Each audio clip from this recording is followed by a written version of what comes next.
utiliser le logiciel Avimeka que vous avez sur votre l'ordi Région. Alors dans un premier temps, il va falloir aller chercher ce logiciel et l'ouvrir, et puis aller dans Fichier et ouvrir un clip vidéo. Les clips vidéo, ils vous ont été mis sur le blog, sur le NT, donc vous avez entraînement 1, entraînement 2, puis les vidéos que nous allons utiliser dans le chapitre. Donc vous enregistrez ces clips dans votre ordinateur, et puis vous ouvrez le premier clip d'entraînement. Vous allez tomber sur une fenêtre de ce style-là. Comme l'image et la vidéo apparaissent en tout petit, on va pouvoir régler la taille de notre clip vidéo avec l'icône de petit carré vert qui se situe ici. Lorsque vous cliquez dessus, une fenêtre apparaît, il vous suffit de cocher Adapter et vous allez obtenir la même vidéo en plus grand. Les icônes qui se trouvent en bas vont vous permettre de régler et de gérer la lecture de la vidéo. Donc vous pouvez appuyer sur lecture pour vous regarder le mouvement qui va apparaître. Ensuite, vous pouvez faire défiler image par image, on s'en servira tout à l'heure. Avant toute chose, avant de pouvoir réaliser le pointage, il faut étalonner notre vidéo. Pour cela, vous avez ici une icône étalonnage, vous cliquez dessus et on va d'abord choisir l'origine et le sens des axes. Pour cela, vous choisissez une des 4 possibilités et vous allez pointer tout simplement sur le centre de la balle qui sera votre origine des axes. Une fois que vous avez choisi votre repère, on va maintenant passer à l'échelle. Il va falloir placer un premier point, par exemple en haut du casque de notre personnage.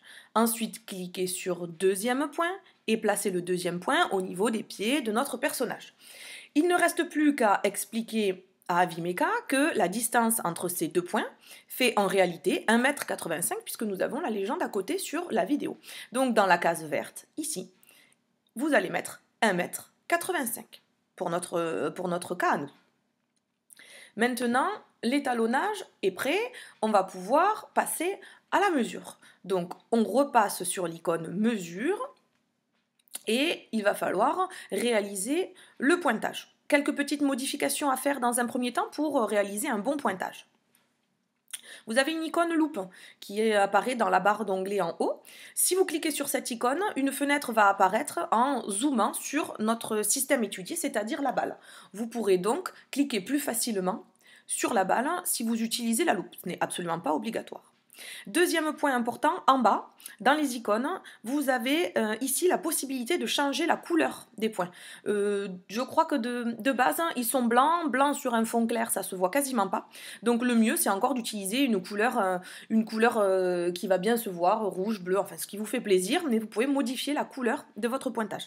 Vous pouvez aussi modifier ici en haut, la taille des points qui vont correspondre à votre pointage. Les points sont de base tout petits, vous pouvez augmenter la taille.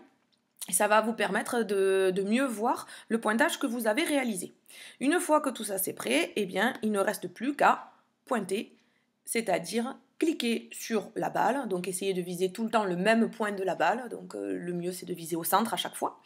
Et systématiquement, lorsque vous allez cliquer sur la balle, le logiciel va avancer et passer à l'image suivante, et vous n'avez plus qu'à cliquer sur toutes les positions de la balle jusqu'à ce qu'elle arrive en bas. Une fois que vous avez fait ça, normalement, le tableur qui est sur le côté devrait se remplir au fur et à mesure avec les positions que vous avez cliquées. Vous avez fini le pointage, il suffit tout simplement maintenant d'aller exporter ces mesures dans un tableur.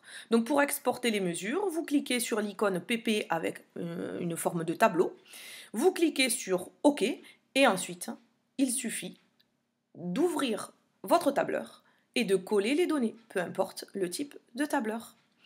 Et vous avez réalisé un pointage Avimeka.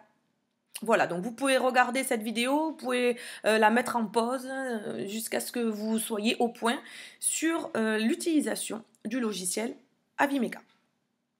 Bon travail à vous!